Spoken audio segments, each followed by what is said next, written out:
everybody. Welcome to The Bridge. I'm WSAV's Natalie Hendricks. You know, we've heard a lot about the Make-A-Wish Foundation. And the Make-A-Wish Foundation, well, you know, their efforts are tremendous because they make it possible for so many sick kids and their families just to experience something special and to maybe feel like everyone else. It really is true that a child's illness can have quite an impact on an entire family. And Make-A-Wish here locally, well, they're changing lives too. There is a famous saying that goes, a wish is the link between what is and what could be.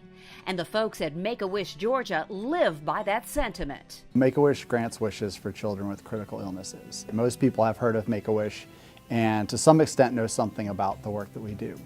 But what most people do not know is that while we are part of this wonderful national brand and organization, Make-A-Wish Georgia is in fact its own 501c3. So we're our own local nonprofit. The money that we raise in Georgia stays in Georgia, and it's for granting wishes for all the kids throughout the state of Georgia. So we are responsible for working with our community to raise that money and grant wishes for kids right here in Georgia, including Savannah. And Tim says there is no wish that's too big to grant. Just a couple of years ago, we had a young boy who came to us and said that he wanted to blast off in a red rocket ship, travel through outer space, land on the planet Saturn, and meet a little green alien named Bebo. So we get that wish, and you might sit back and think, well, there's a number of reasons we can't grant a wish like this. But again, our first job is then to sit back and think, okay, how do we take this child's one true heartfelt wish and make it come true? With the help of some community partners, we were actually able to make that wish come true. So, you know, after that and after seeing some of the other wishes that we've been able to grant, I can honestly say that there's no wish that's too big for us to make come true. One of the misconceptions about Make-A-Wish is that they only grant wishes for terminally ill children. But with the advances in medical treatment, that's not always the case. These days, many wish kids go on to live happy, healthy lives. And some of them even come back to help make wishes come true for others. When I was a child, I was diagnosed with cystic fibrosis, so I spent most of my early childhood in the hospital. September 1987, I went to Disneyland. So we had a family of 7, so 5 kids.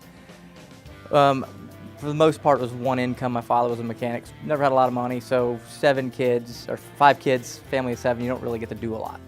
So vacations really weren't a big deal, big thing for us. But Make-A-Wish flew our entire family out to California. We went to Disneyland and Universal Studios, which is why it means something to me to help, because I know it makes a difference, because I can't tell you half the things from my childhood, but I can tell you that in September 1987, I went to Disneyland. Tim told us about a recent wish he was instrumental in helping grant. We built a barn for a young boy out in Guyton.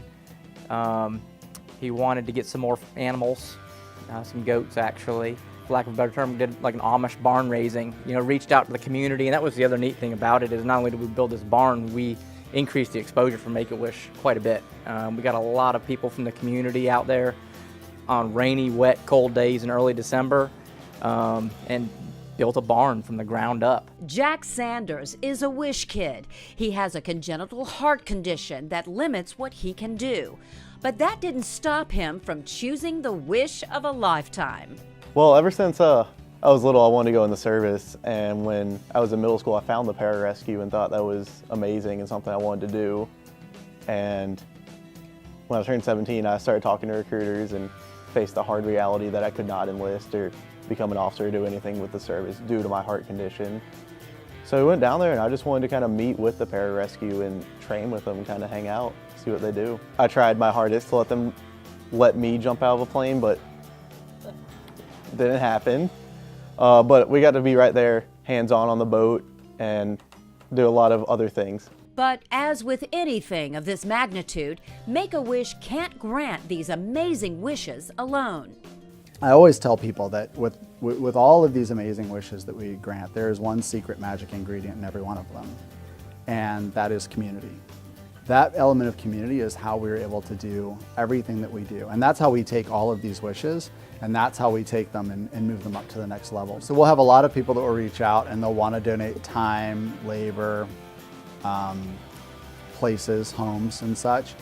We also very actively look for and ask for in-kind as well, for them to donate things other than just cash.